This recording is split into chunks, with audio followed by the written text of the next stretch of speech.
Your friend, Josh Frydenberg, is being challenged by one of them, of course, Monique Ryan. Is he in trouble?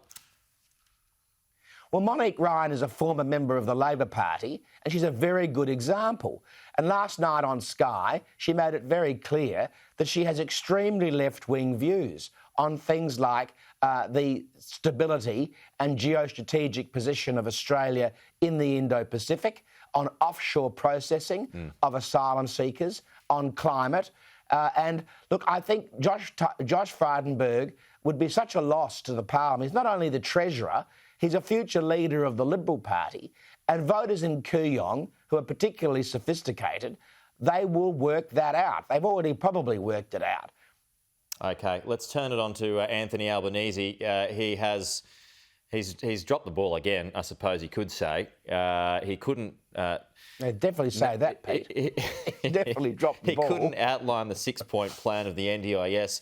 There was a bit of theatre involved with getting the cheat sheet as well. Everyone knows the story now. What are your thoughts on how he handled that yesterday and his attempt to turn it on a gotcha question? Well, look, Pete, I'm a bit bewildered about how poorly the Labor Party campaign is going.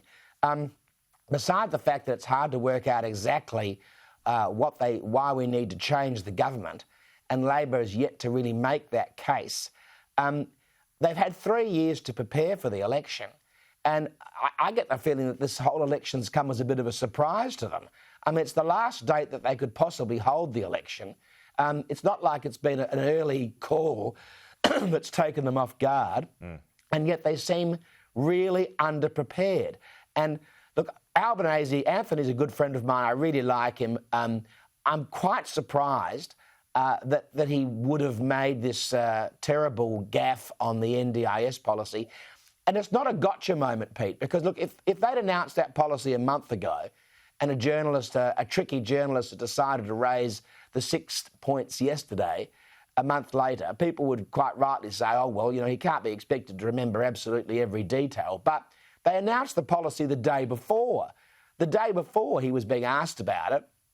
So he was being asked about it a day after it had been released. It should have been fresh in his mind. So I think it's very damaging for the campaign. It comes on top, of course, of the unemployment rate gaffe in the first week and other ones. But I actually think it's more significant. I was actually elected in the campaign where John Hewson had the birthday cake fiasco in the GST policy that he was taking to that election in 1993.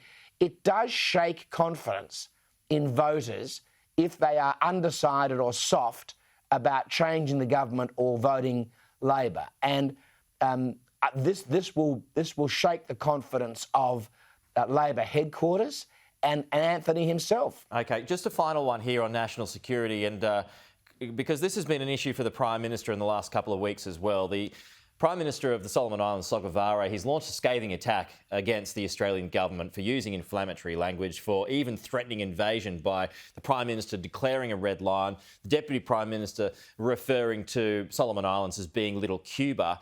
What was that kind of language necessary in the end? Look, Prime Minister Sogavare is making some very unusual choices. There are 120 Australian peacekeepers and federal police in the Solomon Islands as we speak. We have a very, very close relationship with the Solomon Islands from a security and policing point of view. Australia remains the largest donor of aid to the South Pacific. More than 50% of all the aid that goes into the South Pacific comes from Australia. We are easily the security partner of choice. So I'm not quite sure why Prime Minister Sogavare would give such a speech. It really runs counter to everything that he's said in the past.